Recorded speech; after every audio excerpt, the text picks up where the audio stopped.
Selamat malam, Sobat Budaya, Rahayu. Salam sejahtera bagi kita semua.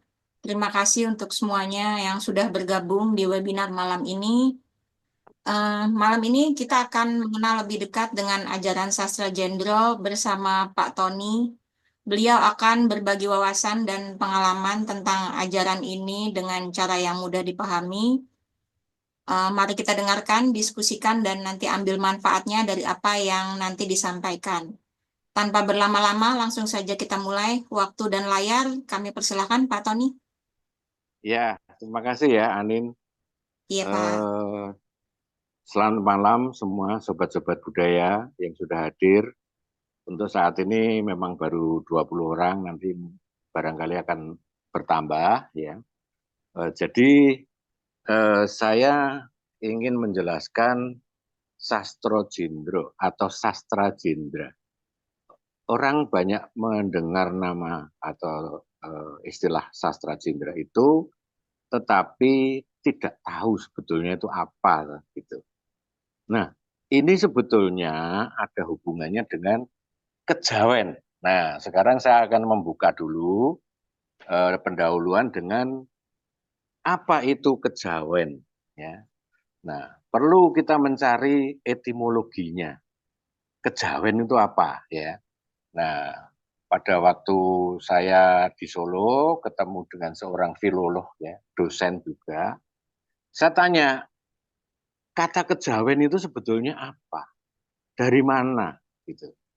Nah, kemudian dia bilang, tembung kejawen meniko saking tambahan ke lan an. Jadi tembung Jawi yang pikantuk ater-ater ke atau k atau tambahan an. Jadi kejawen atau kajawen. Nah, meniko nedahaken papan panggonan. Jadi dia itu menceritakan tentang suatu lokasi, ya, suatu apa ya, circle kejawen.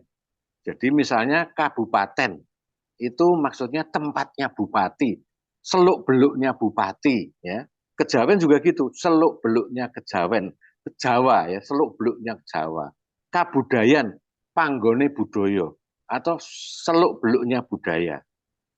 Nah, kira-kira begitu. Nah, saya mulai menangkap gitu loh. Oh, jadi kejawen atau kajawan ya, itu sebetulnya tempat atau ruang lingkup Jawa secara luas. Nah, maksudnya secara luas itu termasuk tradisinya, etikanya, ritualnya, pemahaman terhadap Tuhan Yang Maha Esa, juga pandangannya terhadap sesama, pandangan terhadap kehidupan sosial dan alam semesta. Ternyata kejawen itu nyerita ke itu. Nah, saya nangkep baru, oh, nje. Saya mulai berpikir, lah terus kejawen itu memang masih ada sampai sekarang ya. Istilah kejawen itu sampai sekarang dipakai, tetapi kita nggak tahu sebetulnya. Kejawen hanya kita tahu implementasi orang-orang Jawa. Misalnya, zaman kecil saya sering lihat ada orang membuang kembang setaman di jalanan, ya. Kemudian juga ada orang yang katakanlah pelihara burung loh. Ternyata pelihara burung ya itu nggak seperti sekarang. Zaman dulu itu ada maksudnya. Misalnya saya melihara burung beranjangan. Itu biasanya orang-orang dulu itu, terutama orang-orang ningrat keraton ya, itu punya keris, ya, punya keris atau punya tombak apa yang punya kelangenan atau punya kesukaan dengan peliharaan burung. Nah, jadi zaman dulu itu sudah ada orang pelihara gelatik misalnya, ya, burung gelatik, orang pelihara perkutut. Itu ternyata filosofinya ada, gitu, tidak seperti zaman sekarang. Ada wame, ada poksai, ada ini, tapi cuman oh suaranya dinikmati gini-gini, itu. Nah, beda. Kalau orang dulu itu beda. Misalnya juga Nah ini mungkin nanti Anindya juga senang karena Anindya itu kan senang pusaka ya. Keris Singobarong misalnya, itu kalau orang Jawa dulu, keris Singobarong itu ada kelangenannya. Jadi seolah-olah dia itu hidup, ada ruhnya yang suka dengan binatang yang ada di bawah air. Misalnya kura-kura, bulus, ya, belut yang ada di bawah tanah, di air. Makanya kalau orang dulu punya singobarong, keris singa barong, biasanya dicantelkan, kemudian ada akuarium. Nah, akuarium dengan ikan-ikan itu hiburannya dia. Jadi ada kelangenannya. Nah ini, itu ternyata masih diimplementasikan orang Jawa sekarang ini. Ya. Nah, kita kan nggak pernah tahu ini dari mana, gitu. Ajaran ini dari mana gitu. Lah, mulai kapan ada istilah kejawen atau kajawan tidak bisa diketahui secara jelas. Namun pernah ditemukan di zaman Majapahit, yaitu ada sebutan seorang tokoh yang menggunakan kata kajawan atau bondan kajawan. Ya, dia adalah Dyah Lembu Peteng, putra Prabu Kertabumi dengan Wandan Kuning, seorang dayang atau pelayan Putri Compo, permaisurinya raja. Jadi lahir dari pelayannya Putri Sempo. Itu namanya Bondan Kajawan. Kata itu mengindikasikan bahwa kata kejawen sudah ada sejak Majapahit. Tuh ya. Jadi kita agak sulit. Nah, kemudian ya kalau kita mulai membaca apa yang dikemukakan oleh Clifford Geertz ya, ia mendefinisikan kejawen itu sebagai agama Jawa atau mistisisme Jawa. Kejawen mencerminkan tradisi lokal yang bercampur dengan pengaruh-pengaruh kepercayaan-kepercayaan bahkan agama. Namun dia tetap mempertahankan inti budaya Jawa. Nah, ini suatu pemahaman yang menekankan bahwa orang Jawa itu menyukai satu harmoni dengan alam, keseimbangan, hubungan spiritual dengan alam dan juga dengan leluhur. Ya. Geertz ya, orang bule ya, yang menyatakan bahwa kejawen tidak mengikuti dogma atau kitab suci tertentu, melainkan lebih bersifat filosofis, fleksibel, dan sifatnya implementatif. Artinya dilakukan dalam kehidupannya. Ya.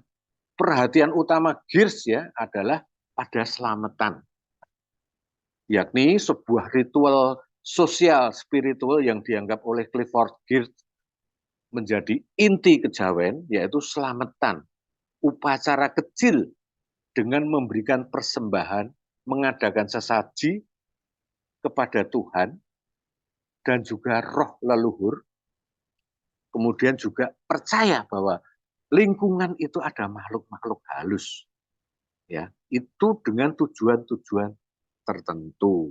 Ya. Nah, Geertz memandang, Clifford Geertz ini memandang selamatan sebagai cara masyarakat Jawa untuk mempererat hubungan sosial juga. Jadi dengan komunitasnya, dengan tetangga dan sebagainya itu terjaga selain menjaga harmoni dengan alam.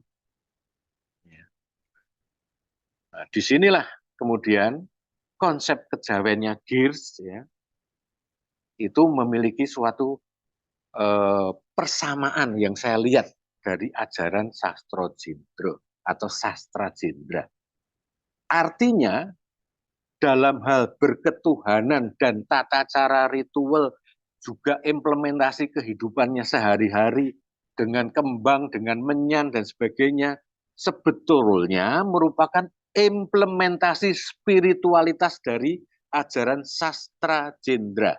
Ini kesimpulan-kesimpulan yang saya diskusikan dengan beberapa profesor ya, beberapa orang-orang yang ahli di Javanologi. Ya, jadi kita ini melihat kejawen, ada kejawen di Jawa pun masih ada. Orang kalau ini, kue ora entuk di pinggir pintu. Oh, kue rento iki, rento iki. Ternyata itu implementasi dari ajaran Sastro Jendra. Gitu. Nah, maka sekarang saya mulai masuk bahwa kejawen bisa dianalogikan dengan sastra Jendra itu. Ya. Nah, saya minta tolong dari admin, saya ada bahan yaitu materinya, tolong dipasang ya. Monggo ya. Introduction to Sastra Jendra, terus ya nih. Jadi sastra Jendra itu sebetulnya kita sudah mengenal kata itu, istilah itu. Namun ada seorang filolog ya yang saya temuin, dia berkata bahwa tulisan sastra dan jendra terpisah itu tidak betul, dia bilang.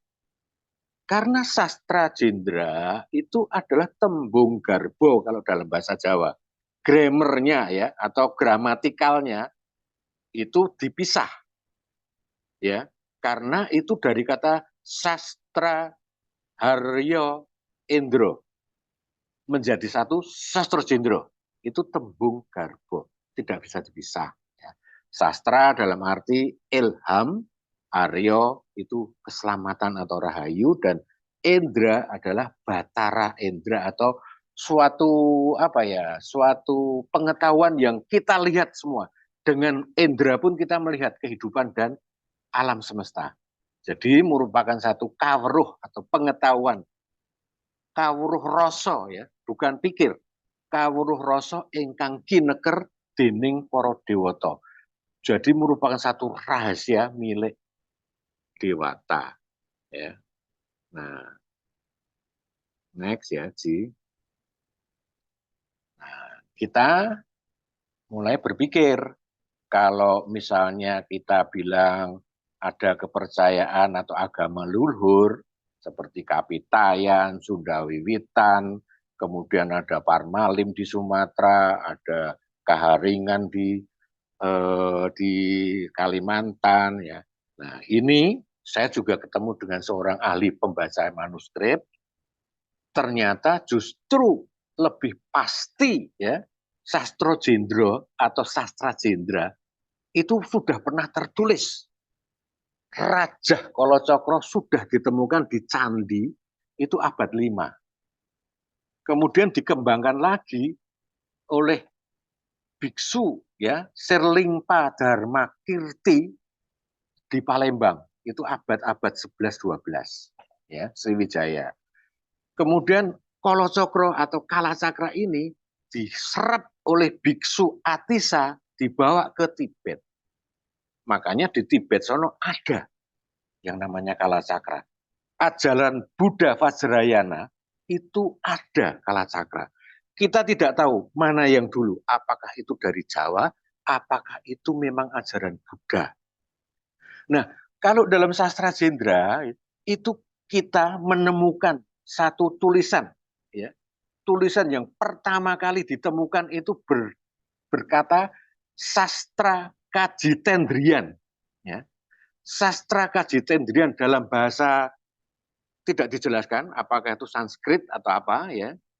Itu di dalam Kakawin Utarakanda, Utarakondo. Kakawin Utarakanda ini anonim ya. Ini mengisahkan tentang Rahwanopati atau tentang Rahwana. Mungkin akan berlanjut dengan adanya Rahwana, Kumbakarna, Sarpakenaka, terus Wibisono ya dalam cerita babagan Dewi Sukaisi ya, Bagawan Wesrowo itu ya. Nah, Utarakanda ini kemudian digubah oleh Empu Tantular pada abad 13 berjudul Kakawin Arjuna Wijaya. Jadi justru kita memiliki dasar yang kuat karena di manuskripnya ada. Sementara kalau kita berbicara tentang Kapitayan, Sunda Wiwitan atau apa, itu hanya ditemukan apa? peninggalan-peninggalan seperti punden berunda, kemudian peninggalan-peninggalan batu dan sebagainya, tidak terlalu jelas dalam hal kata-kata, ya. Nah, ini lebih literasi, ya, lebih literatur. Nah, Empu Tantular kemudian menggubahnya dengan judul Arjuna Wijaya. Setelah itu Raden Ngabei Yosodipuro itu abad 18, ya, itu juga merubah lagi, menggubah dengan judul Kakawin Arjuna Sosrobau. Nah, terus pada abad 18 ditulis ulang lagi oleh Raden Ngabei Sindu Sastro. Itu 1831. Berjudul Serat Lokopolo, Serat Lokapala.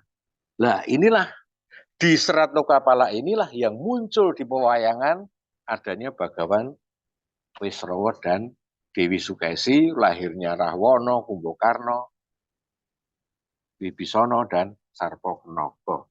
Ya, ini yang senang wayang pasti tahu bahwa 4 tokoh ini juga sebetulnya menceritakan atau simbolik dari nafsu-nafsu manusia. Nah, itu. Jadi next ya, Sastro Jendro ini kemudian menjadi semacam apa ya, istilah ya, yang kadang-kadang ada yang Sastro Jendro Yuningrat Pangruating Diyu, ada Sastro Jendro Wadiningrat. Sastro Jendro ada tulisan alam yang sangat wadi, apa ya, sangat rahasia ya itu.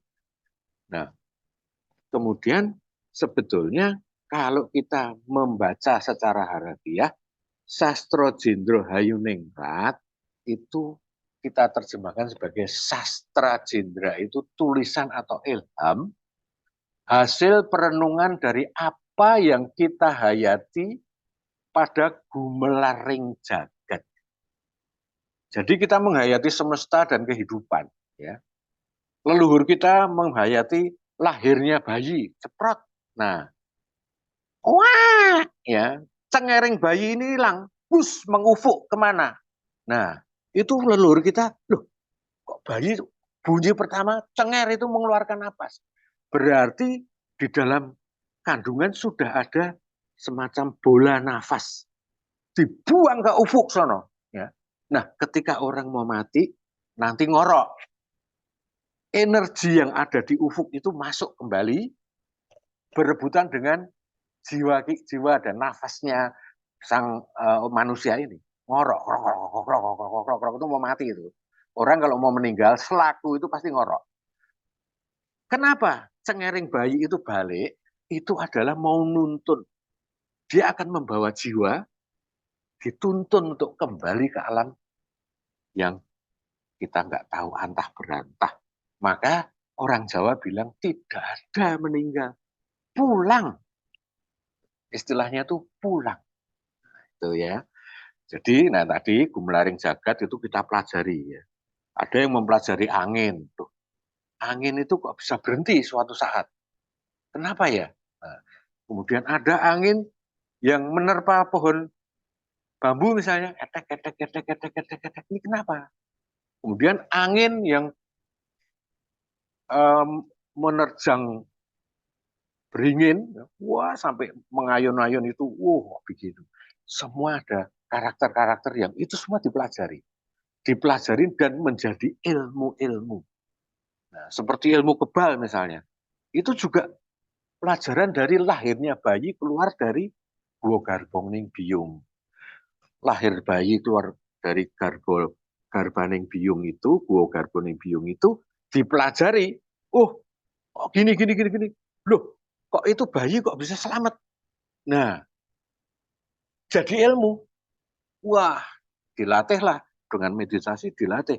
Aku bayi kok, bacok nggak apa-apa. Nah, nanti kalau memang kalau sobat-sobat semua pengen belajar, ya nanti belajar sama Sastro Jendro Living Academy. Kita sedang membentuk itu, belajar ya. Jadi kenapa bayi kecelakaan, misalnya bayinya mental, hidup, bapak ibunya meninggal semua.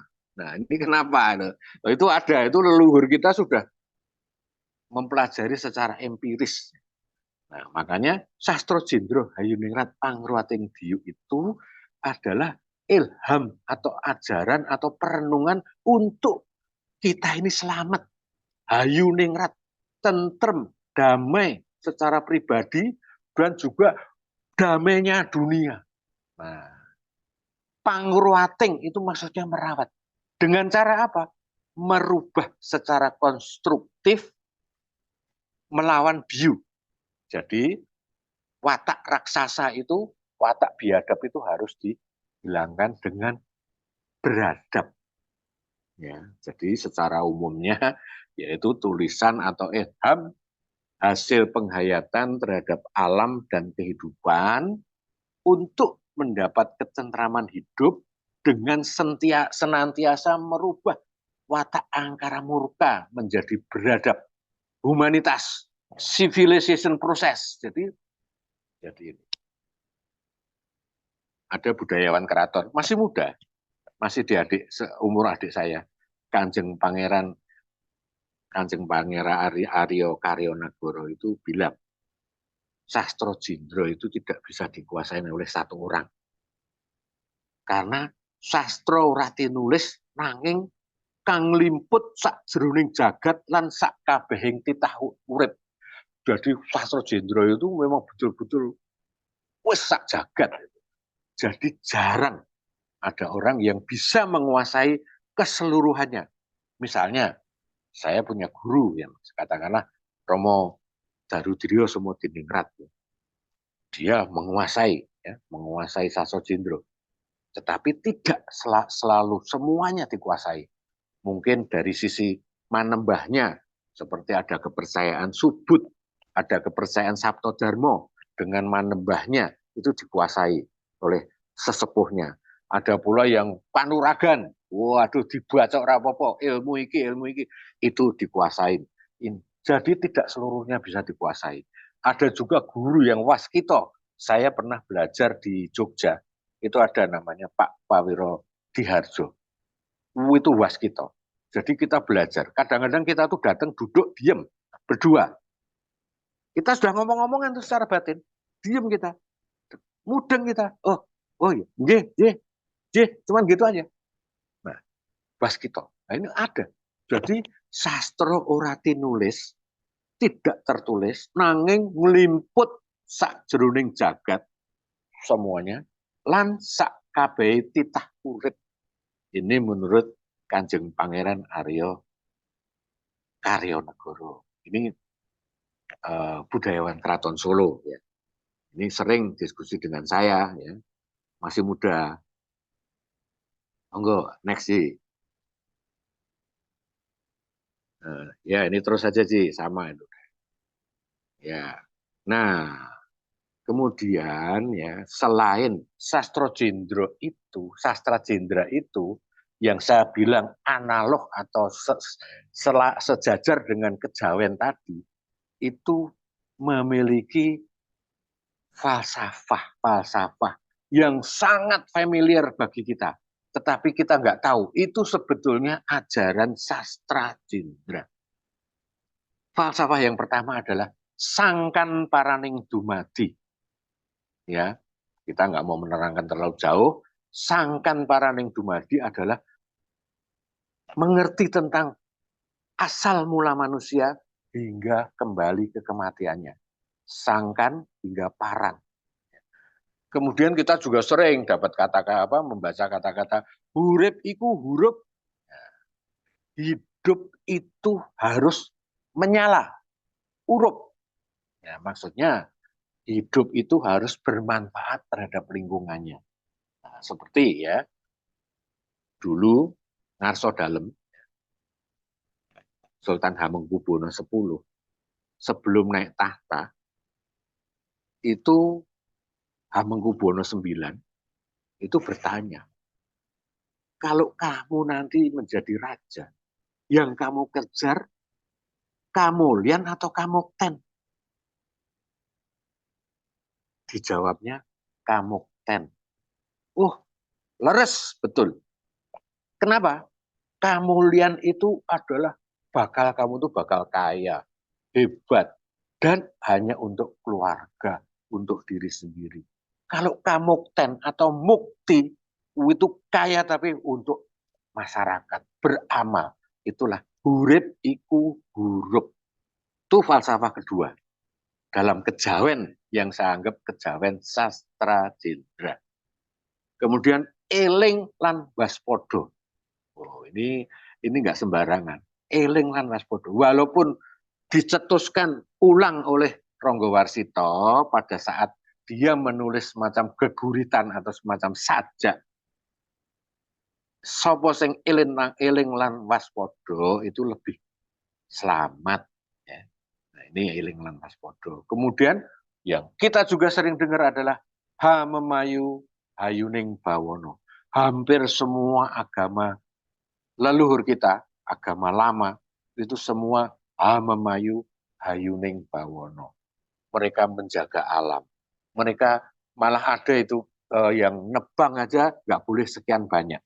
Harus sekian aja. Harus ini harus ini. Kalau nebang harus menanam lagi. Ha memayu hayuning bawono. Tidak hanya kepada alam, tetapi kepada makhluk hidup. Nah, dari keempat, sekarang kelima, falsafah dari sastra jendra adalah manunggaling kawula Gusti. Ya, bersatunya kita dengan Tuhan. Memang kalau orang bilang, ora iso no, manusia ketemu Gusti Allah. Nah, nanti dalam ajaran-ajaran kasepuan yang ini, yang apa namanya, yang akan saya juga akan ajarkan, itu akan jelas apa yang disebut manunggaling kawula Gusti. Kalau di dalam bahasa Jawa itu jo, ya, podo joyonyo, jo, jo jumbuhing kawula Gusti. Jumbuh artinya menyerupai, menyamai. Jadi kalau misalnya Gusti Allah itu welas asih, kita harus bisa welas asih.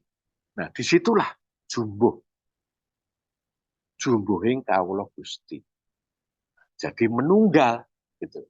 Jadi secara imanensi, iman dan transendensi itu menyatu. Des gitu ya. Nah, kemudian ya sastra jendra itu ada 3 ajaran yang pokok, yaitu ajaran tentang ketuhanan, ya, kemudian ajaran tentang alam semesta dan ajaran tentang manusia. Ya, next sih. Nah, ajaran tentang ketuhanan saya tidak akan jauh-jauh, tetapi kita kembali lagi kepada masalah eksistensi manusia, adanya manusia. Ya. Jadi konsep ada atau hidup manusia dalam sastra jendra itu sudah dipahami sejak dulu, yaitu ono urip, ono aku. Jadi keberadaan itu aku. Nah, beda dengan di barat. Di barat itu tuh jelimet. Kalau kita ini yang namanya aku tuh ya hidup ini. Gitu loh. Ono urip, ono aku. Kalau di barat kan aku begini, wah kesadaran ini pusing filsafat barat itu. Ya. Nah, bisa dikatakan lebih tepat karena kita urip itu merupakan satu pengakuan dari pikiran, bukan dari pikiran ya, melainkan juga dari kesadaran, merupakan suatu kesadaran. Jadi aku tidak dari kognitif pikiran, bukan. Aku dari kesadaran, ya, dari rasa, ya. Next sih, kira-kira begitu. Nah, saya mencoba untuk mengambil dari filsafat eksistensialis dari Martin Heidegger, ya, dalam bukunya Being and Time, ya, tentang fenomena keberadaan manusia dalam dunia, itu menyebutnya aku ada di sini, Dasein, ya, aku ada di sini.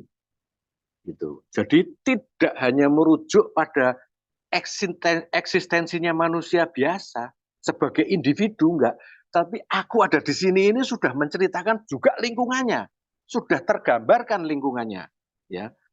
Jadi manusia itu merasa eksis jika juga merasakan ada sesuatu yang ada di lingkungannya. Oh, aku sedang ada di katakanlah kampus misalnya. Aku ada di kamar, nah, misalnya. Jadi dasen ya, jadi ada di sini. Itu aku ada di sini. Next sih. Nah, jadi ada konteks sosial menurut dia. Nah, sementara di dalam sastra Jendra itu lebih tegas sekali bahwa hidup atau hurip itu merupakan eksistensial dari adanya aku yang hidup, maka disebut hurip kucah yaning Gusti Allah. Gitu. Refleksi, cermin kita.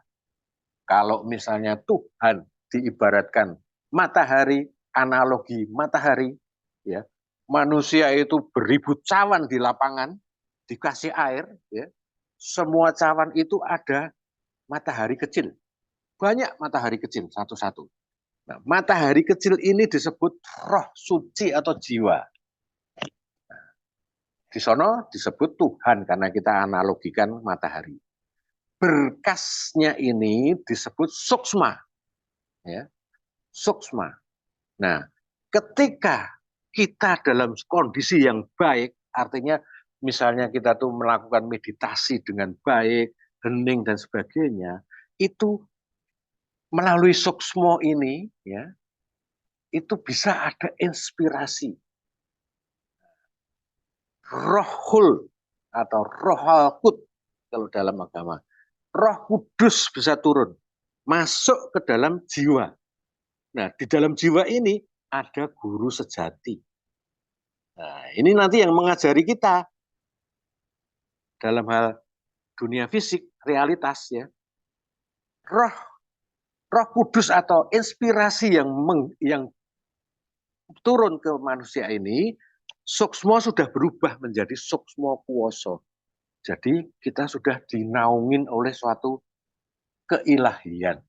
Nah, ini satu ajaran ketuhanan dari sastra Jendra. Nanti kita perdalam lagi. Oke, next sih.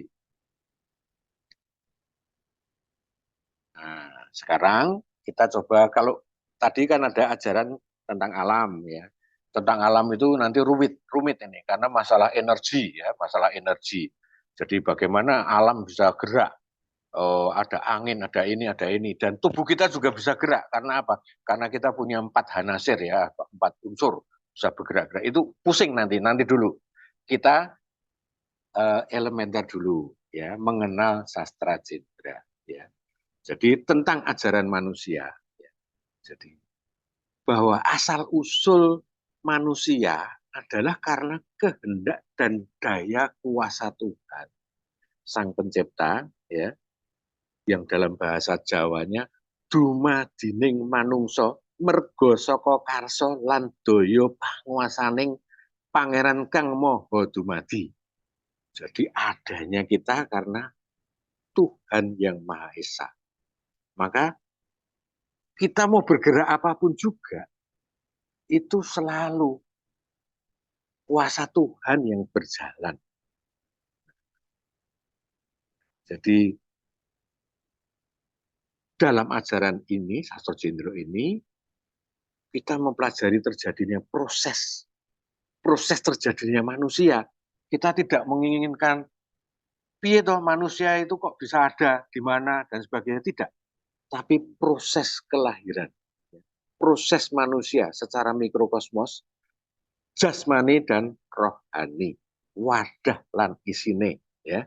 Kemudian juga tak berubahnya juga sama dengan makrokosmos. Makrokosmos juga sama. Ada sistem pengendalian seperti saya ceritakan tadi. Perangkat kerja ada, serta unsur-unsur yang terkandung dalam badan manusia itu sama dengan adanya energi penggerak yang ada di semesta. Kita ini sebetulnya ada satu resonansi terus. Adanya semesta bisa bergerak karena adanya manusia. Nah, diciptakannya semesta adalah dibutuhkannya adanya manusia. Jadi semuanya saling, dalam bahasa Jawanya, doyo dinoyo, rot sinorotan, dan lek winalian antara kita dengan semesta. Next sih.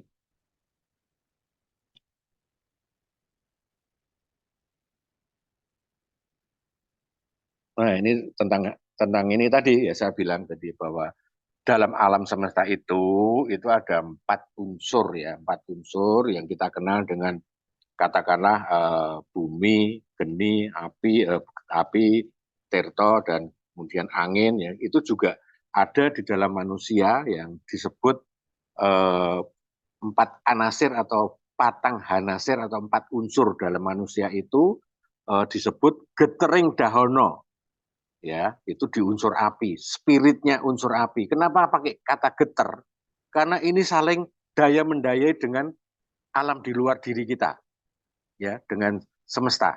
Ya. Getering dahono. Ya. Kemudian eh, getering maruto, angin. Ya. Getering tirto, air. Ya. Kemudian juga ada spirit bantolo, getering bumi. Bumi sebagai wadah. Itu semuanya ada geternya, ya, ada gerakannya, ada energinya, yang mana resonansi dengan alam di luar. Maka bara hidup atau dalam tubuh kita itu ada yang disebut aura atau buoyo. Ya. Kalau orang sedang sakit ya, atau mau meninggal ya, itu buoyonya pasti hilang semua, turun semua. Bulunya atau rambutnya kusut, kulitnya keriput, tidak ada cahaya. Tidak, itu namanya aura atau getering tadi. 4 getering itu tadi, 4 geter tadi itu juga memengaruhi seseorang pada fisiknya. Makanya kalau orang yang sehat, suka meditasi, waduh, apa namanya, religius ya, itu wajahnya pasti kelihatan. Saya pernah ketemu ya seorang kiai haji di Madura ya. Wah, saya lihat betul-betul. Waduh, auranya bagus ya. Glowing. Nah, mungkin kalau dalam bahasanya Anindya ya, psikolog ya, mungkin glowing ada nggak? Saya nggak tahu. Glowing. Nah, itu, ya. Itu karena itu tadi 4 geter tadi dikuasai benar. Ya. Next sih. Nah, kemudian di dalam sastra Jendra ya, itu yang saya tadi sudah ceritain, itu ada struktur ya. Dan yang pertama adalah kita coba menceritakan tentang rohaninya dulu. Rohaninya di dalam manusia ini yaitu cahaya Allah ya. Itu terdiri dari suksma kuwasa tadi yang saya ceritakan tadi, suksma atau berkas cahaya yang ada roh alkutnya ya, masuk ke roh suci atau jiwa dan kemudian diterjemahkan oleh guru sejati. Itu struktur itu ternyata ya tidak hanya berhenti di situ. Ya. Ternyata itu merupakan satu refleksi adanya aku hidup. Ya. Nah, sedangkan pelaksana-pelaksana dari angan-angan, kita punya angan-angan, kita kognitif ya, kita punya angan-angan. Nah, angan-angan ini ternyata dipengaruhi oleh 4 anasir, 4 nafsu tadi. Terjadinya angan-angan itu adanya nafsu kamurkan. Kalau di dalam Sunan Kalijogo disebutnya amarah. Kasengseman. Kalau di dalam Sunan Kalijogo disebut keberanian, ya, kasengseman. Ya. Saya lupa, Lumiah atau Aluamah atau Sopiah, saya lupa. Nah, kasucen, nah, ini Sopiah ya. Kasucen itu membawa orang menjadi bijaksana, religius. Kemudian juga ada nafsu pengabdian, ya, kasantosan. Ya. Nah, inilah dari 4 nafsu ini menjadi satu gerak hidupnya manusia. Monggo, Ji. Lagi, Ji. Next. Ini kalau di dalam Raja itu digambarkan merah itu kamurkan ya, amarah ya, kasucen ya, kemudian kuning kasengseman ya, hitam kasantosan. Ini di dalam sastra Jendra disebut catur warna atau 4 nafsu yang memengaruhi kehidupan manusia. Next. Nah, ini tadi saya ceritakan sudah ya, jika matahari itu analog sebagai Tuhan ya. Nah, ini cawan, ada matahari kecil. Nah, warna kuning ya, warna kuning ini adalah suksmo atau suksmo sejati. Ketika suksmo ini menjadi wahana atau menjadi tempat berjalannya inspirasi ya, atau katakanlah wahyu, kerennya wahyu, itu suksmo menjadi berubah namanya menjadi sukmo kuoso, warna merah. Jadi kita bisa menerima wahyu, kita bisa menerima inspirasi, ya. Nah, inspirasi itu masuk ke bagian kiri ondol-ondol merah itu. Ondol-ondol merah ini adalah guru sejati. Namun karena kita ini juga memiliki fisik dan memiliki 4 nafsu tadi, guru sejati ini juga dipengaruhi oleh putih ya, yaitu nurani. Pertimbangan-pertimbangan ada. Kemudian abu-abu muda itu kawiksanan, yaitu keinginan untuk melaksanakan. Terus abu-abu agak hitam. Jadi ketika inspirasi masuk, itu kita nggak bisa menangkap secara murni. Nah, contoh ya, contoh nih, contoh. Suatu saat ya, saya meditasi, saya melihat ada seorang perempuan memberikan secangkir ya, sepiring bunga macam-macam. Disodorkan ke saya, ya, disodorkan ke saya. Gitu. Saya nggak tahu ini terjemahannya apa, nggak tahu. Tetapi di dalam guru sejati ini sudah nangkep, gitu loh. Nangkep. Ini satu support, gitu. Nangkep. Nah, cuman nurani kita mempertimbangkan lagi, apa toh, gitu. Nah, kemudian naik lagi ke abu-abu muda, kawiksanan. Bagaimana kita mau melaksanakan nggak? Abu-abu tua, oke, kita pelaksanakan. Bisa pelaksanaannya itu meleset, bisa. Makanya saya bilang, teman-teman kita yang rajin meditasi harus belajar merenungkan, menerjemahkan semua visualisasi, semua yang kita dapatin dari saat meditasi itu harus direnungkan dan dicari. Nanti secara empirik akan ketemu. Misalnya, oh, ketika saya melihat ini biasanya akan begini, gitu. Oh, kita melihat gini, biasanya inilah sastra Jendra itu melatih kita untuk waskita, ya, untuk waskita. Next sih, saya kira tidak terlalu panjang lebar. Kembali lagi pada angan-angan itu selalu bergerak menuruti pertimbangan 4 nafsu tadi, ya. Jadi 4 nafsu itu merupakan satu yang memengaruhi angan-angan, kemudian menyatu.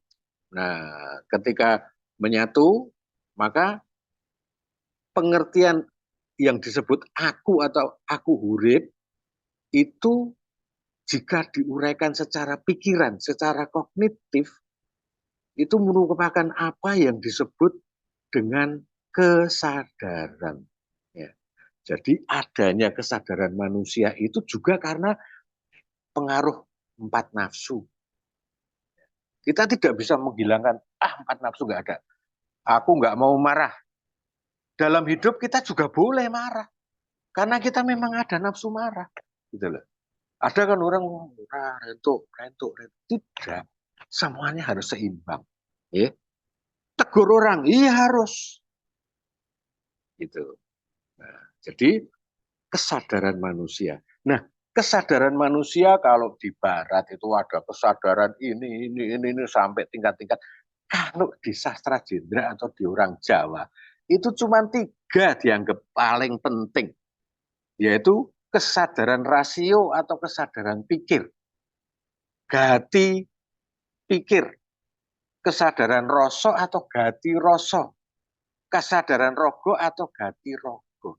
Itu dalam hidup kita terus berputar. Saat ini saya naik motor itu mikir, wah aku nanti kalau punya ini saya mesti harus begini, gini. Tiba-tiba ada orang nyebrang, jet, ngerem, jet. Nah, disitulah pikiran pindah ke Gati Rasa. Wah, ini ya, nek ora tabrakan ini kita. Wow, terus jalan lagi, tiba-tiba oh, kakinya keselomot knalpot, panas, wis, Gati Rogo, kesadaran rogo. Muter terus. Kita lagi baca buku, kesadaran pikir. Ya. Saat itu tiba-tiba ada nyamuk gigit ke paha kita. Pleh, gitu. Wah, ini masuk ke Gati Rogo. Kesadaran raga. Nah, setelah itu ada anak kecil hujan-hujan datang minta tolong saya belum makan. Ya, kita ada iba. Itu Gati Rasa. Itu dalam hidup berputar terus seperti seorang masinis yang memeriksa karcisnya orang di kereta itu tidak bisa langsung semuanya. Dari sini ke sini, dari sini ke sini, muter terus balik, terus muter terus. Gati Rasa, Gati Rogo, Gati Pikir, Gati Rasa, Gati Rogo, Gati Pikir. Itulah yang menjadi pokok ajaran sastra Jendro dalam hal samadhi. Next. Nah, ini kita sebetulnya tidak perlu terlalu ke sini dulu. Jadi 3 kesadaran itu juga merupakan satu proses pembentukan 7 konstruksi tubuh, ya, atau sapto argo, ya, di mana tubuh itu, belegering menungso itu ada karena adanya 7 konstruksi yang lahir dari trigati tadi, kesadaran tadi. Nah, konstruksi yang kita sebut di kejawen atau katakanlah di sastra Jendra itu yaitu adanya bulu, itu yang paling atas, yang paling luar, ya. Adanya kulit, masuk lagi daging, otot-otot atau urat, ya, kemudian darah, kemudian tulang, ya, kemudian sungsum, sungsum termasuk otak. Jadi bulu, kulit, daging, urat, getih, balung, sungsum. Nah, itu konstruksi itu. Kita tidak ada tulang, kita nggak bisa duduk, lemprek lemes. Ya, jadi 7 konstruksi ini juga merupakan satu hasil dari kesadaran. 3 kesadaran. Next sih. Nah, saya tadi bilang bahwa modal meditasi atau samadhinya Sastro Jendro itu enteng. Makanya nanti monggo kalau mau ikut belajar, kami membuka Sastro Jendro Living Academy, di mana saya tidak masuk genealogi ordo, tidak masuk ke torekot, tidak masuk ke aliran kepercayaan, tetapi saya masuk ke edukasi, ya, yang mana resolusi jiwanya itu yang kita garap supaya kita membantu negara ini, manusia kita menjadi memiliki mental spiritual yang baik. Nah, salah satu meditasi Sastro Jendro cuman gampang. Bagaimana kesadaran pikir, kesadaran rogo, kesadaran rasa atau trigati tadi disatukan. Disatukan menjadi sawijigatri, gati atau triwikromo. 3 yang dikawinkan menjadi satu. Caranya gampang. Caranya gampang. Cuman duduk, tarik nafas, rasakan seluruh tubuh. Terus rasakan seluruh tubuh. Nah, nanti ada tahap-tahapnya. Saya tidak mengajarkan sekarang. Nanti kalau misalnya mau ada prakteknya yaitu Sastra Jendra Living Academy, kita ajarkan itu. Bagaimana bisa menjadi Triwikromo. Dan jangan salah, kalau di pewayangan, seorang Bima itu Triwikromo, itu dua dirasasa gede. Itu sebetulnya menceritakan bahwa jika kita bisa Triwikromo, kita mendapatkan satu pencerahan. Ya, mendapatkan kekuatan semesta. Ya. Nah, disitulah energi semesta menyatu dengan diri kita. Ya. Saya kira tidak terlalu panjang lebar, next sih. Ya, saya kira kita lebih bagus interaktif. Nanti siapa yang punya pendapat, saya juga membutuhkan pendapat. Karena saya juga terus belajar. Artinya tidak tidak bahwa ini sudah benar, tidak. Makanya monggo nanti silakan Mbak Anin bantu untuk tanya jawabnya. Mbak Anin juga boleh tanya jawab, monggo. Pak. Terima kasih waktunya. Oke, langsung aja ya Pak ya. Langsung kalau buat yang mau bertanya, boleh silahkan raise hand, open mic, dan open kamera lebih baik. Lewat chat juga bisa.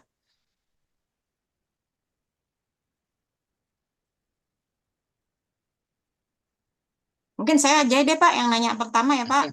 Monggo, monggo. Nah, Mudah-mudahan jadi bisa jawab saya. bisa lah Pak, Bapak sih. Ah, jadi pertanyaannya yang paling mendasar aja sih Pak. Jadi langkah pertama kita menuju harmoni dengan semesta tuh apa sih Pak? Nah, meditasi, Hmm, meditasi. meditasi Pak ya. Nah, nanti kita mungkin setelah Lebaran nanti ada kelas satu. Nanti dibimbing oleh Mbak Eka dan juga saya akan menjelaskan. Kemudian ada wedarannya itu nanti ada Mas Anggoro Andi ya. Itu nanti diajarkan bagaimana meditasinya dan Oh. bagaimana kita merasakan adanya gaib. Bagaimana kita mendapatkan energi dari semesta. Itu semuanya bisa gitu. Jadi ada beberapa eh, orang yang tempo hari chatting sama saya, ya, wah dia menghafalin mantra, menghafalin ini dan sebagainya. Saya bilang, kalau kita nggak tahu patratnya, buat apa mantra? Nggak ada gunanya. Kita nggak sakti kok. Justru leluhur kita itu selalu memberikan patrap. Patrap itu apa ya? Semacam tata caranya atau password ya mungkin bisa masuk ya. Saya nggak tahu. Nah itu harus tahu kita. Di jalanan itu banyak sekali buku-buku ya, banyak sekali buku-buku tentang mantra. Wah, supaya dijauhi oleh ular. Wah, pakai puasa. Ini. Tapi pernapasannya gimana? Tata cara geraknya gimana? Gitu. Polo Cokro. Wah, yo Morojo Joromoyo. Wah, apal baca gini gini. Tetapi lah gimana? Orang nggak pernah dimasukin, tidak pernah energi dari Kolo Cokro itu masuk ke dalam dirinya. Itu nggak gampang, gitu loh. Nah, itu ada caranya. Oh, gini. Oh, begini. Oh, begini. Oh, tangannya begini. Makanya di dalam Buddha, meditasi itu ada mudra. Asana atau mudra. Ada yang tangannya begini, ada tangannya begini. Itulah namanya patra. Itu harus tahu. Nggak bisa teoritis, nggak bisa. Makanya ada yang tanya, Romo, bagaimana kalau kita hanya online? Nggak bisa. Online hanya teoritis. Gitu. Nah, kita harus temu muka. Harus temu muka gitu. Nah, nanti Anin harus ikut.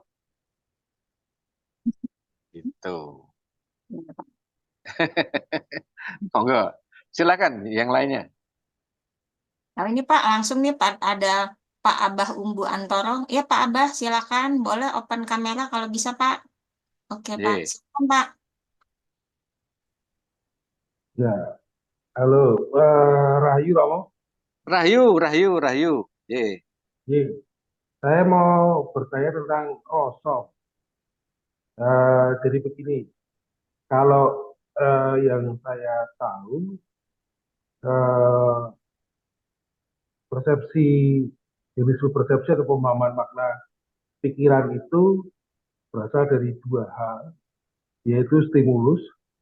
Stimulus adalah segala sesuatu yang dikenal oleh panca indera, dikenal oleh mata, dikenal oleh hidung, dikenal oleh telinga, dikenal oleh lidah, dan dikenal oleh kulit. Kemudian ada lagi uh, sensasi. Sensasi adalah sesuatu yang terjadi di dalam jasmani kasar yang tidak bisa dikenali oleh panca indera. Misalkan uh, merasakan tenggorokan kering. Nah, kemudian itu sensasi, kemudian diteruskan oleh sistem saraf otak. Otak menerjemahkan itu sebagai mengolahnya sebagai persepsinya adalah rasa haus atau keroncong-keroncong di perut. Kemudian itu sensasi ditangkap oleh sistem saraf, diteruskan ke otak, otak mempersepsikan sebagai lapar atau nyeri segala macam. Jadi eh, sensasi yaitu perasaan itu adalah sesuatu yang tidak bisa dikenali panca indera yang terjadi di dalam tubuh jasmani kasar. Kalau stimulus adalah segala sesuatu yang dikenali oleh panca indera yang terjadi di luar jasmani kasar. Dua-duanya adalah pikiran. Dan saya mau bertanya, yang disebut rasa itu apakah itu pikiran atau bagaimana? Monggo, atau nuwun, Rahayu. Ya, rasa itu kesan, Mas. Jadi rasa itu kesan, bukan pikiran, ya, bukan penginderaan, bukan, tapi rasa itu adalah kesan. Misalnya minum air gula manis, gitu, rasa. Ya. Makan buah mangga, manis enggak? Manis, sama. Kesan, jadi rasa itu kesan. Garam, asin, gitu. Tiba-tiba kita dikasih tahu, gorengnya kelamaan ngerendamnya di garam, ya asin. Nah, itu kesan. Rasa itu kesan. Jadi di dalam tadi saya bilang angan tadi, ya, angan tadi itu sering menyentuh ke dalam kesan tadi. Jadi apa yang dikatakan oleh Abah itu nggak salah ya, bahwa stimulus ini monggo. Tetapi rasa itu kesan. Aku yang diterjemahkan oleh filsuf-filsuf barat ya, itu sampai jelimet. Kalau di Jawa itu urip, kesadaran atau rasa urip itu aku. Jadi aku bukan hanya blegering menungso, wadah manusia, tidak. Aku ini adalah merupakan satu kesadaran yaitu urip. Maka orang Jawa mengakui bahwa aku iki hurip. Huripku cah yaning Gusti Allah. Gitu. Selalu. Gitu. Nah, ini sudah merupakan pakem ya. Saya nggak tahu apakah mungkin bisa cocok dengan pendapat-pendapat sobat-sobat semua, monggo. Tapi di dalam sastra Jidra begitu. Aku iki uripku cah yaning Gusti Allah. Mungkin kalau didekatkan lagi dengan agama, mungkin Allah itu ada di urat nadi leher. Mungkin saya nggak ngerti lah.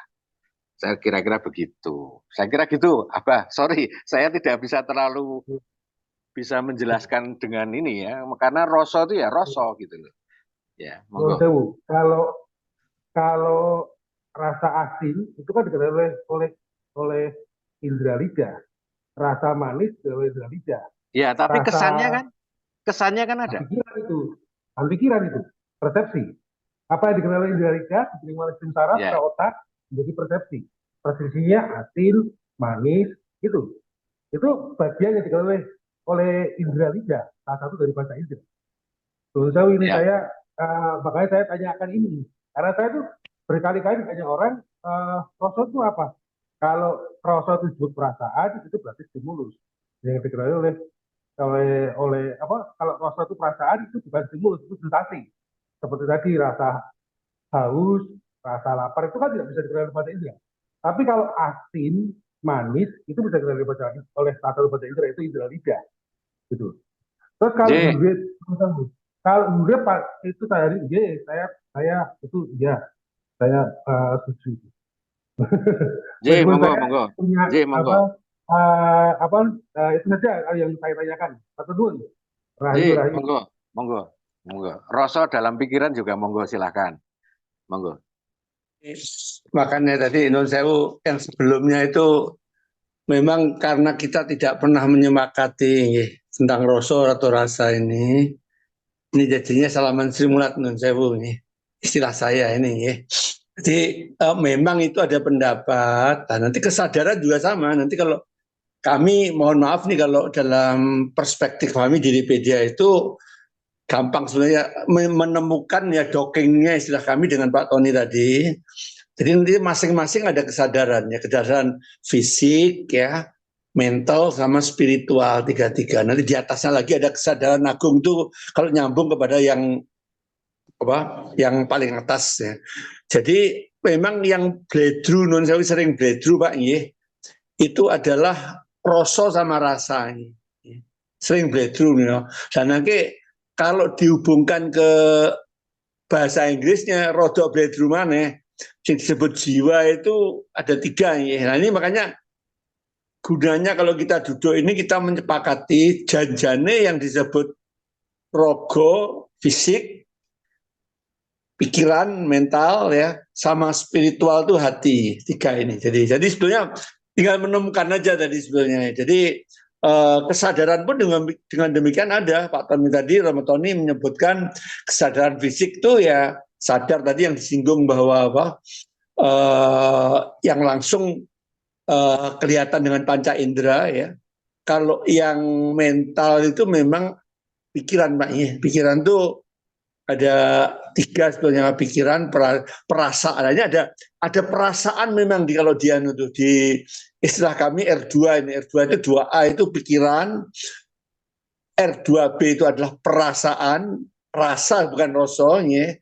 Yang berikutnya adalah motivasi. Nah yang dimaksud Pak tadi Pak sebelumnya tadi adalah memang R3 nampaknya beliau. Jadi sebetulnya nggak perlu dipertentangkan, nanti akan ketemu Pak Tony. Jadi makanya kami di Wikipedia itu mencoba memetakan untuk menghindari seling surup seperti ini. Nah ini kalau di bahasa Inggris kan ada namanya antara mind sama soul ya.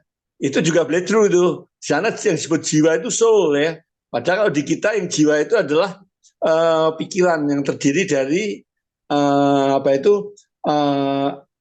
kognitif, afektif ya, perasaan sama yang motivatif tadi. Nah ini itu aja Pak. Jadi kalau ini ketemu enak banget. Jadi menurut saya memang gunanya kita samakan itu untuk menghindari yang seperti ini tadi. Saya sudah menduga nih kalau kita tidak duduk sama-sama menyepakati. Nah, repotnya memang di kita ini jarang mau sering ketemu antar, ibaratnya kalau persilatan itu antar perguruan lah kasarnya gitu.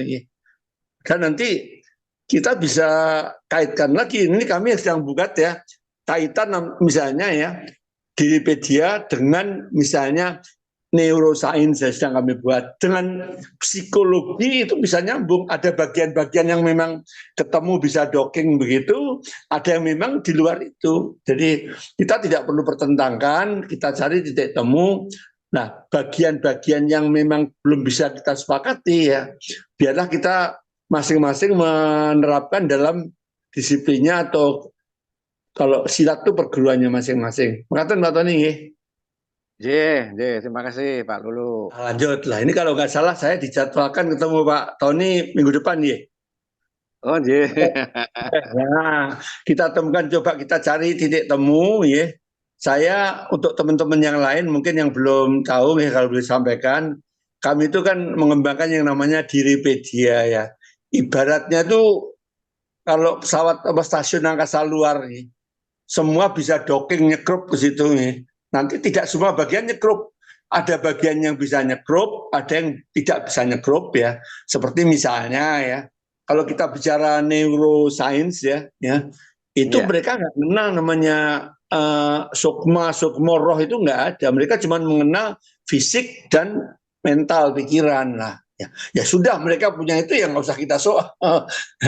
Dianggap aja untuk mereka. Nah itu. Nah nanti mungkin juga dengan yang lain ya. Kalau kebetulan saya cocok dengan kami di Wikipedia itu dengan Sastro Jendro, hampir 95% itu ya itu nyekrup Pak ya. Yang beda cuman mungkin masalah panembahan yang mungkin itu memang kami tidak membahas. Jadi tidak perlu dicari pertentangannya, kalau saya dicari titik temunya mawon. Iya, Katen. Betul. Jadi memang naluri manusia ketika kita ini mulai masuk ke dunia religius, otomatis kita memiliki satu keinginan untuk menyembah. Nah, menembah ini memang di Diripedia belum atau memang tidak dijamah ya. Jadi Sementara belum masuk. sementara ya. Daripada keliru nanti. Kalau di dalam Sastra Jendro itu ada manembahnya gitu. Nah, kembali lagi kepada masalah rasa tadi, itu memang kesepakatan untuk apa istilah rasa itu memang belum bisa sepakat lah. Mungkin nanti dari Diripedia itu bisa menjadi satu apa ya dokeng tadi gitu. Oh, rasa sing dikarepke iki sakjane iki gitu loh. Karena beda-beda, karena itu beda-beda gitu loh. Jadi kira-kira begitu. Ya, jadi saya harapkan masalah istilah ini tidak usah terlalu diperdalam, terus menceritakan panjang lebar gitu loh. Apa yang dimaksudnya dirinya itu enggak gitu. Kita nanti dokeng aja, cari titik temunya apa, kodifikasinya rasa itu apa pakai R atau pakai apa ya saya nggak ngerti ya toh. Nah, itu penting karena saya secara diam-diam itu memperhatikan juga tulisan-tulisan dari Pak Lulu gitu. Banyak sekali kelihatannya yang selaras dengan sastra Jendra. Ya. Ini ada yang bertanya sih Pak, tapi nanyanya seperti ini sih Pak. Semisal sowan ke Sanggar Pawelingan di Ungaran, apakah bisa Romo diwedar atau patrap tentang sastra Jendro? Itu sih Pak. Saya sudah tidak di Sanggar Pawelingan, tetapi nanti kita ada di Sastra Jendra Living Academy. Ya. Suruh nyatet nomor telepon kita. Nanti setelah Lebaran kita ada kelas 1, ya, kelas 1. Nanti kita ajarkan meditasinya, kemudian juga step-stepnya lah ya, sesuai dengan kurikulum yang ada. Ya, nanti setelah Lebaran ya. Nanti tanggal 15 ya, tanggal 15 itu kita launching ya, artinya kita pengukuhan pengurus ya. Pengukuhan pengurus sambil ada acara Sidikara Pusaka dan siraman pengasihan di Museum Benyamin Suaib. Nah, tolong suruh siapa yang tadi WA itu nanti Pak Dwi Cahyo namanya Pak. ya, jadi telepon saya 0812 9076 3455. Monggo silahkan. Nah, tambahin Terima kan. kasih. Selamat malam, Rahayu, Rahayu, Rahayu. Ya, saya cukup jelas apa yang disampaikan oleh Kanjeng Tony. Karena dulu itu juga saya pernah belajar sosok Jedro, bahkan sempat menjadi sekjennya Romo Daru Dirjo, KPH.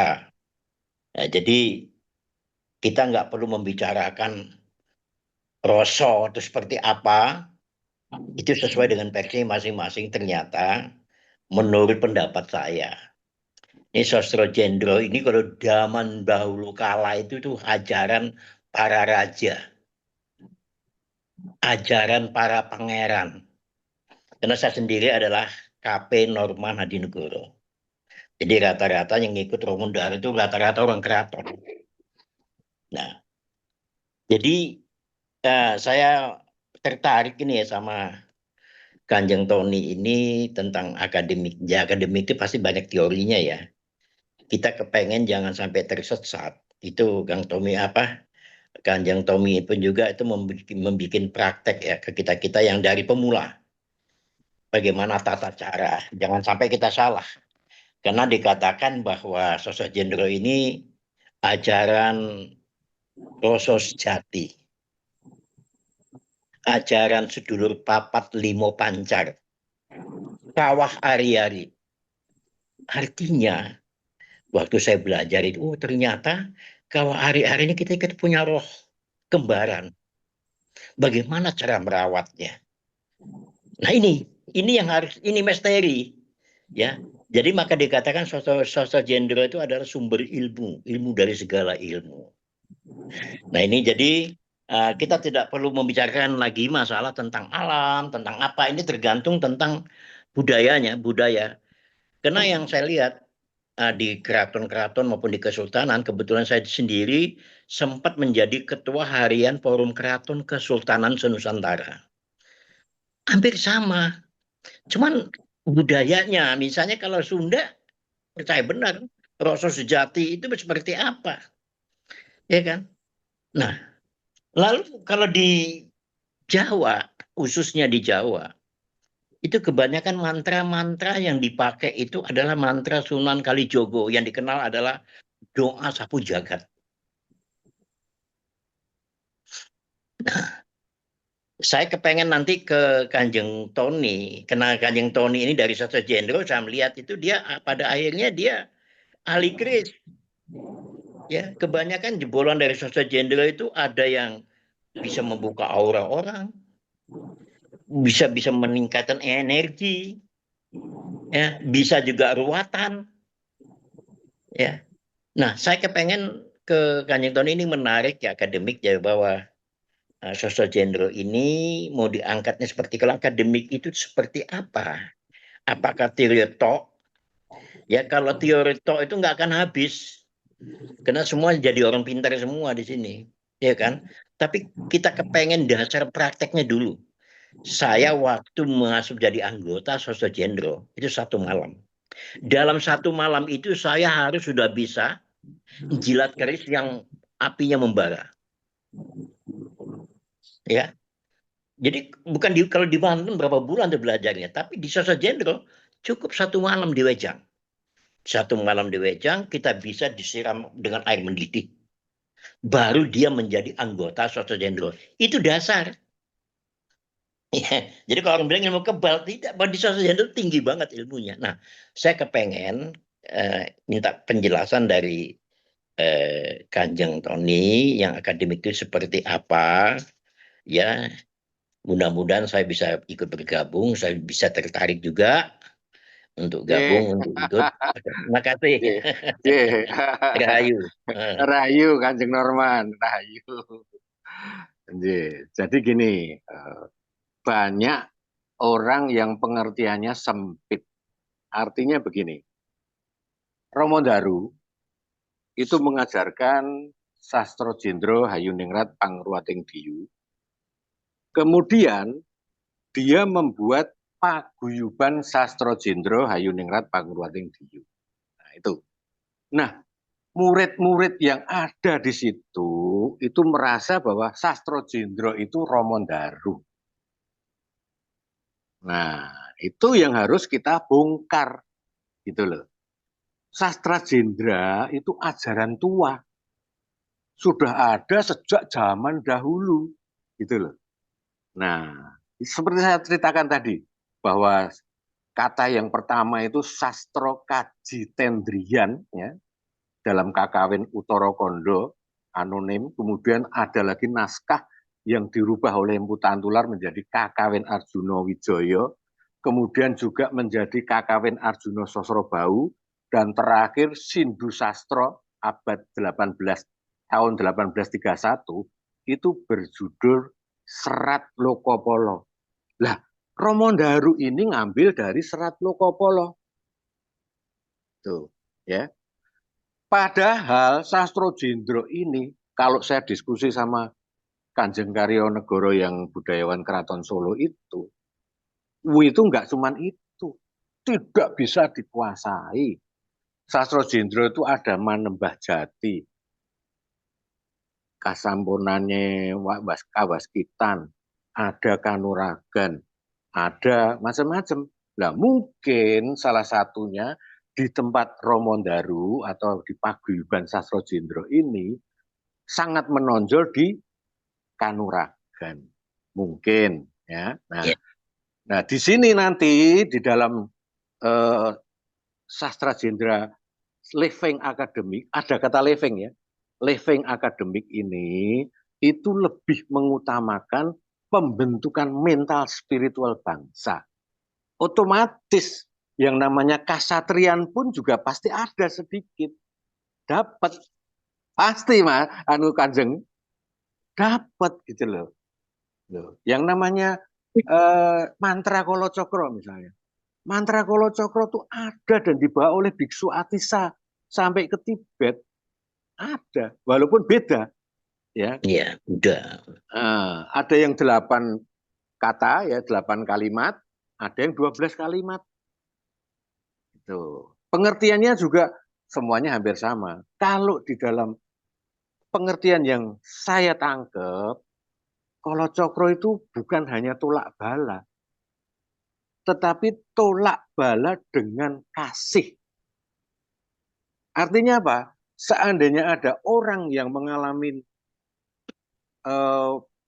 membuat kekacauan kemudian dia sakit dan sebagainya, itu bukan karena kitanya, tapi karena kasih kita, akhirnya yang bekerja adalah entitas di luar kita. Nah itu. Saya kira nanti Kanjeng Norman harus ikut itu nanti, harus apa namanya, bantu-bantu kita menambah ilmunya gitu loh. Ya, Kanjeng Norman ini kan dulu pernah sekjen kalau nggak salah. Kalau saya pernah bendahara pernah, ya kan? Gitu. Monggo, yang lainnya silahkan. Mungkin Romo Narjo, monggo Romo Narjo. Romo ini adalah penasihat hukum di paguyuban-paguyuban kepercayaan. Dia memang profesinya memang profesor dokter dari SH, Sarjana Hukum.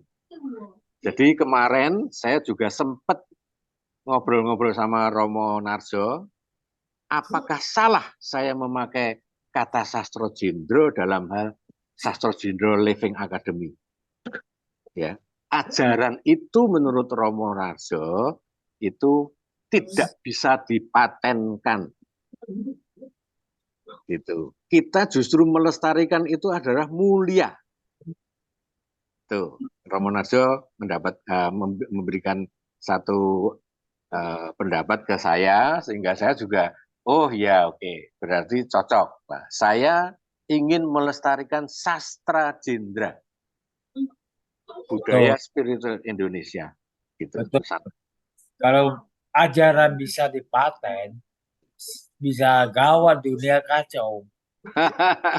Ajaran Konghucu, ajaran Nabi Isa, ajaran Nabi Muhammad, nanti pada rebutan, saling tuntut.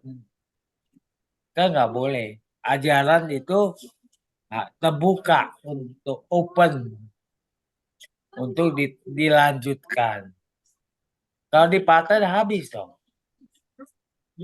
Iya, harus dilestarikan. Harus dilestarikan supaya kan yang menciptakan ajaran ini berhati mulia untuk diteruskan sampai anak cucu sampai semuanya. Kalau dipaten nggak bisa, hanya habis di tingkat dia atau dia punya ahli waris. Nah kalau ahli waris ya nggak mau lanjutkan, ya wis ora ono. Yeah. Terima kasih Romo Narjo.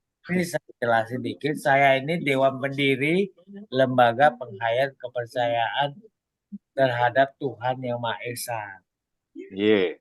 Sama Parangporo Himpunan Penghayat Kepercayaan terhadap Tuhan Yang Maha Esa, HPK. HPK, ya HPK. Sama Ketua Nusantara Spiritual Club. Yeah. Ya lain kali ke depan kita bisa kumpul diskusi lah mengenai spiritual itu. Yeah. Dan juga saya juga ketua Nusantara Lawyers Club.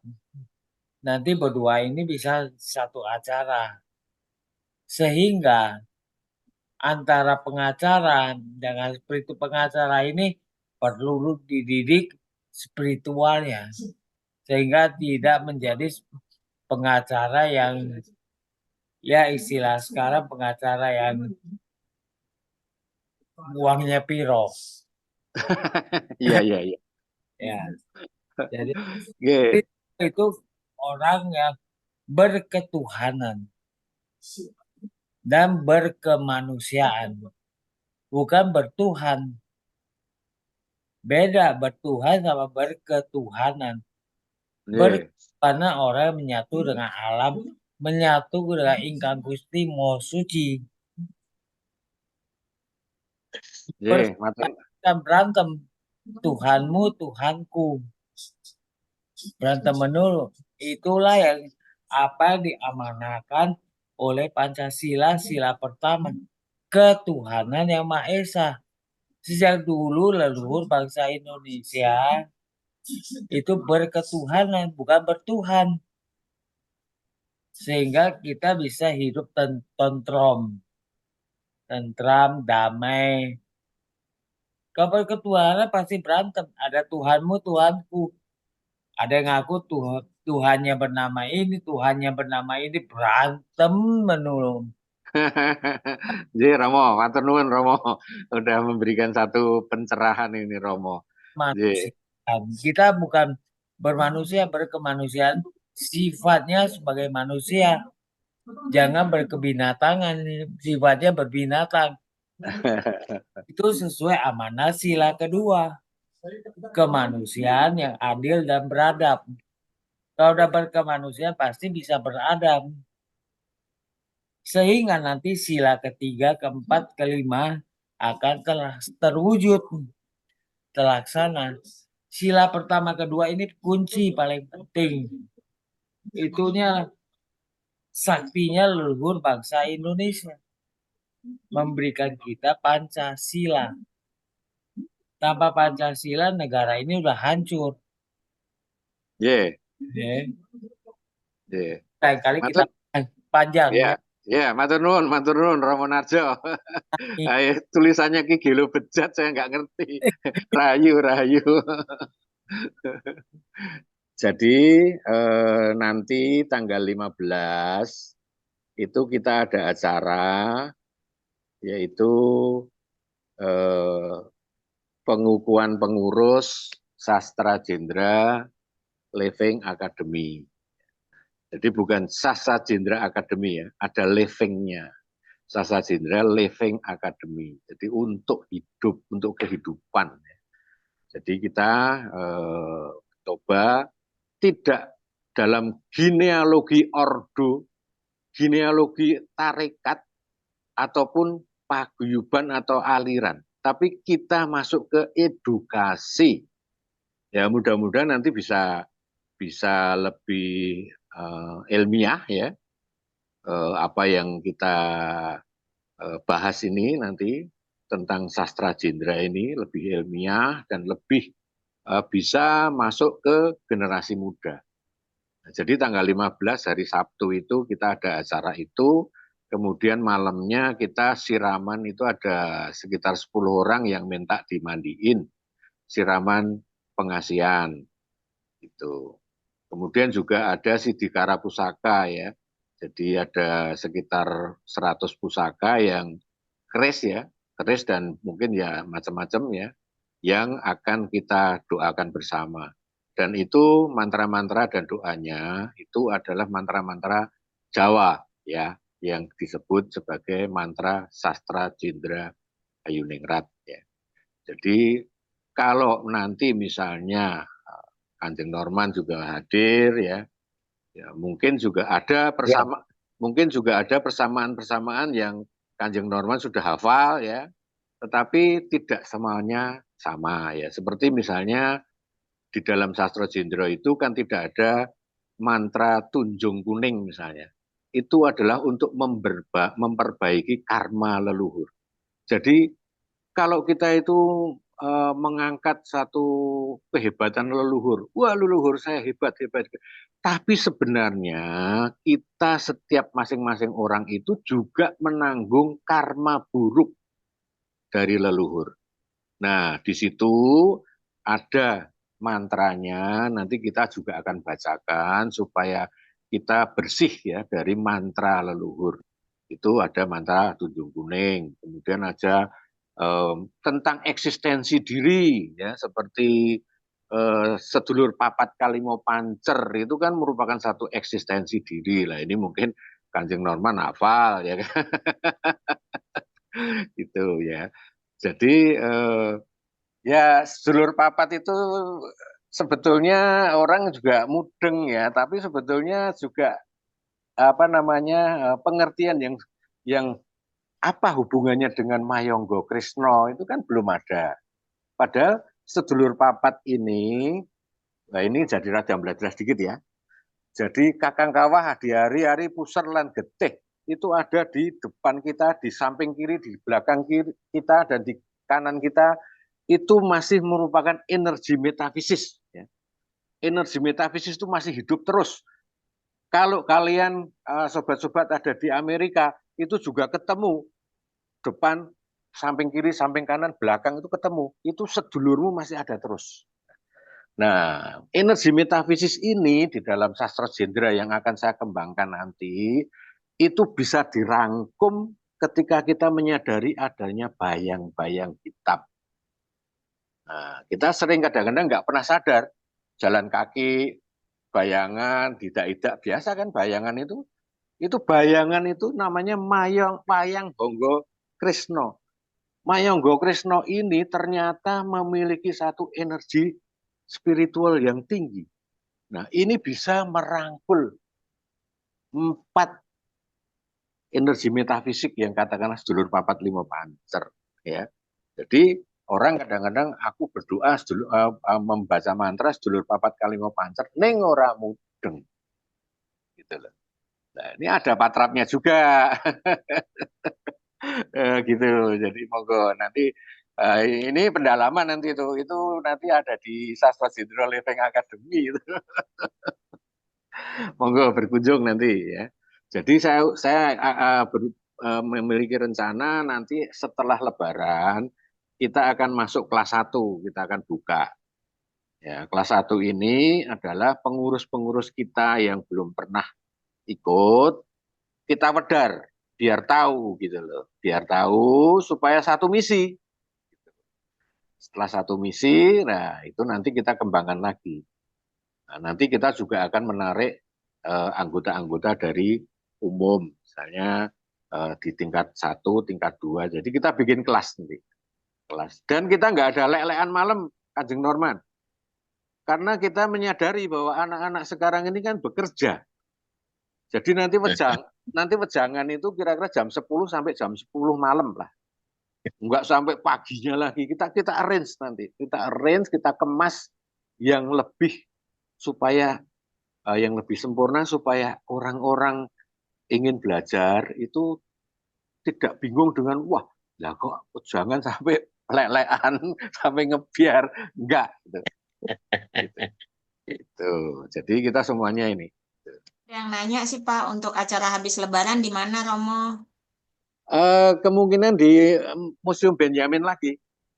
Kita belum punya base camp ya. Kita coba nanti di Museum Benyamin itu ada rumah Betawi. Itu kan menampung sekitar 100 orang lebih, 200-an lah. Nah, itu nanti kita coba pakai base camp itu. Nah, nggak tahu nanti perkembangannya gimana. Kita coba. Nah, tempatnya Kanjeng Norman itu juga luas ini. Ya, siap, Nah, ya. tak todong sih.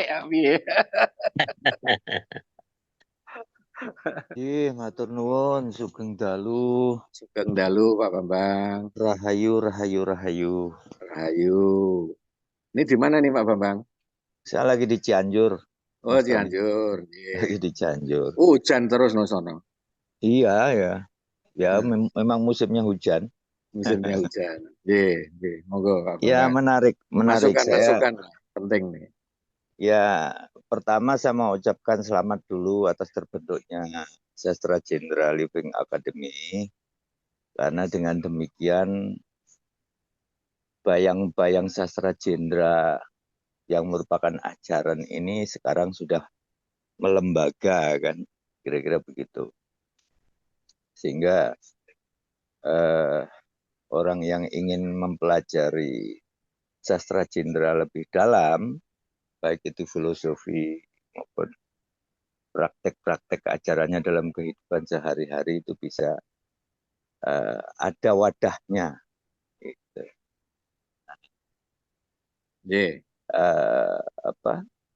Saya sangat tertarik dengan bagaimana kolaborasi atau docking kata Pak Lulu tadi antara hal-hal yang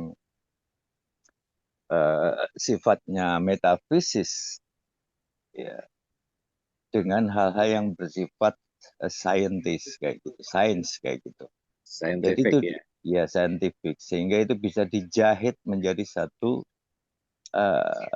keilmuan yang bisa menjembatani para generasi-generasi kita penerus seperti itu karena hidup mereka itu sekarang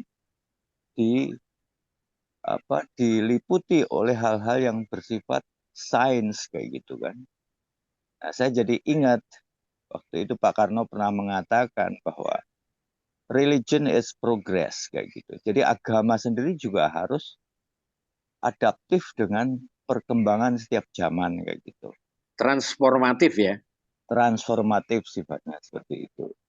Nah, Iya. ketika ajaran-ajaran yang subjektif, ya agama itu saya katakan subjektif kayak gitu karena dia turun dari wahyu, begitu juga ajaran sastra Jendro itu di dalam kelompok komunal orang yang mempercayainya saja kayak gitu. Ya, subjektivitas ini menjadi lebih objektif ketika dijahit atau disandingkan dengan sains kayak gitu. Nah, Pak Lulu sudah membuat template Iya. template-nya itu sangat bagus sekali. Iya. Saya harap Diripedia maupun Sastra Jendro adalah merupakan bisa berfusi kayak gitu. Bisa berbaur di saat sehingga Sastra Jendro sendiri tidak terkesan tidak adaptif dengan perkembangan dunia teknologi, dunia sains kayak gitu. Artinya bisa diterjemahkan lah hal-hal yang bersifat subjektif itu bisa diterjemahkan dalam hal-hal yang sifatnya saintifik seperti itu. Nah, itu aja sih, Mas Tony. Iya. Saya selebihnya Terima luar kasih. biasa kayak gitu. Saya Terima kasih ucapkan nih, sekali Pak. lagi selamat atas terbentuknya Sastra Jendro Living Academy. Iya, Monggo terima matur kasih, nuwun. Rahayu, Bapak-bapak. rahayu, rahayu. Iya, Rahayu. Kapan kita bisa ketemu nih? Ya, kapan saja sih sebenarnya. Iya, tanggal 15 Saya datang ya. Tanggal 15 datang ya. tanggal 15 di mana tuh? Di Mas Museum Tony? Benyamin Suaib itu depan Oh, Stasiun Jatinegara. iya. Hari Sabtu. Nah, monggo Iya, hadir. saya ini masih ada pekerjaan di Cianjur, jadi ya mudah-mudahan nanti ada waktu nanti Iya, kalau bisa turun tidaknya saya gunung. Turun gunung bisa sebentar. siap. Bisa tidaknya nanti saya informasikan Pak Tony. Matur Iya, nuwun iya, undangannya. iya. Iya. Monggo yang lainnya. Pak, mungkin saya nanya terakhir aja deh, Pak. Iya. Bapak, jadi ajaran sastra Jendra ini gimana sih Pak agar dapat membantu kita mencapai kedamaian batin dan kebijaksanaan dalam diri kita ketika kita dalam menjalani kehidupan modern ini, Pak? Ya, jadi Sastra Jendra itu sebetulnya ajaran untuk menemukan kesempurnaan hidup, kasampurnaan urip. Ya. Jadi jangan salah ya. Orang bilang kalau kita mendalami hal ini itu terus jadi pertapa, jadi orang-orang yang katakanlah dukun. Nah, tidak. Sastra Jendra ini justru akan membuat kita ya itu maju dalam hal karier ya. Karena selain doa-doanya juga ada ya untuk memajukan karier kita juga ada ajaran-ajaran tentang bagaimana kita mengalami kita bisa menilai kesadaran yang bagaimana selesainya suatu keduniawian. Misalnya ya, katakanlah kehidupan hedonis ya.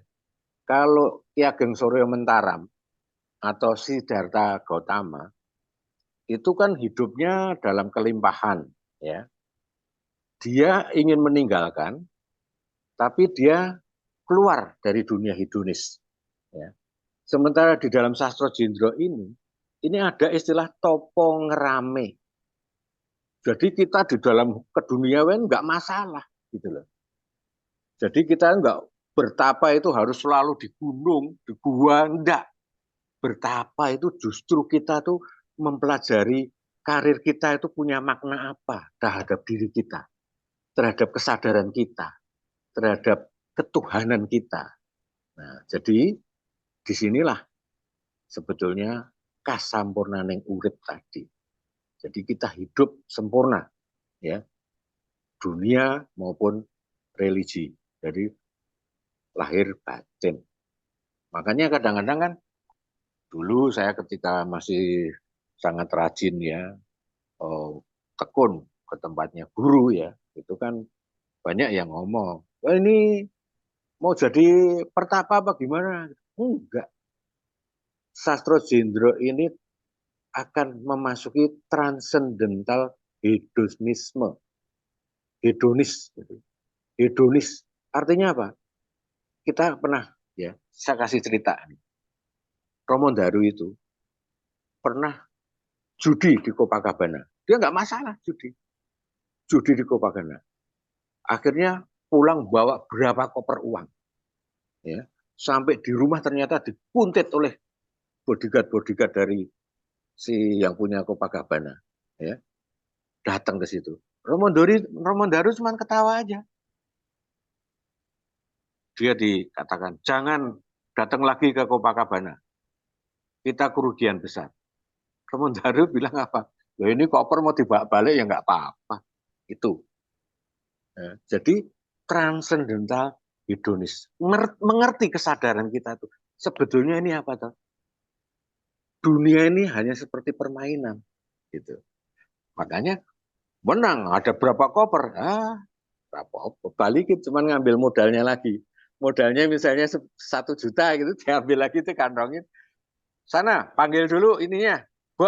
Bosmu panggil sini. Bodyguardnya kan bingung kan. Dipanggil tuh bosnya datang. Nih, bawa nih, semuanya bawa. Bosnya sampai ketawa-ketawa. Ini maksudnya apa tuh gitu? Gak mudeng. Nah ini, kita sebagai seorang yang mengamati hal ini, itu adalah merupakan sesuatu yang luar biasa. Topo ngerame. Jadi kita tidak terikat, tidak melekat pada satu bentuk duniawi. Itu. Jadi apa yang Anin ingin tanyakan tadi adalah bahwa Sastro Jendro itu untuk kesempurnaan hidup batiniah maupun lahiriah. Nah, kalau saya mau bongkar si A, si B, si C, ada yang sudah jadi jenderal. Kalau saya sih ya cuman begini, ada yang jadi presiden, ya, ada yang jadi ini, itu semua termasuk kalau saya ngomong kita mungkin tahu lah itu sebetulnya siapa. Itu dulu belajarnya ya sama, Sastro Jendro. Kanjeng Norman mungkin tahu tuh. Oh enggak. Jadi saya hanya ini aja lah, ini apa tambahan-tambahan yang sifatnya untuk menjelaskan bahwa introduction of to Sastro Jendro Ayuningrat ini, yaitu bahwa inilah suatu ajaran tua yang sebetulnya ajaran raja-raja menurut Kanjeng Norman tadi, yang sudah dibuka atau diturunkan kepada kita semua untuk kita pelajari. Terima kasih banyak pada Sobat Budaya yang sudah bergabung malam ini dalam webinar kali ini. Semoga apa yang sudah disampaikan semuanya dan Pak Tony bisa membuka wawasan baru dan memberikan inspirasi ya dalam perjalanan kita mengenal sastra Jendra. Jangan ragu untuk terus mengeksplorasi ajaran sastra Jendra ini dan semoga kita bisa terus belajar dan berkembang bersama. Sampai jumpa di kesempatan berikutnya dan semoga kehidupan kita penuh kedamaian dan harmoni. Terima kasih, selamat malam, Rahayu. Rahayu, Rahayu. Terima kasih, Rahayu.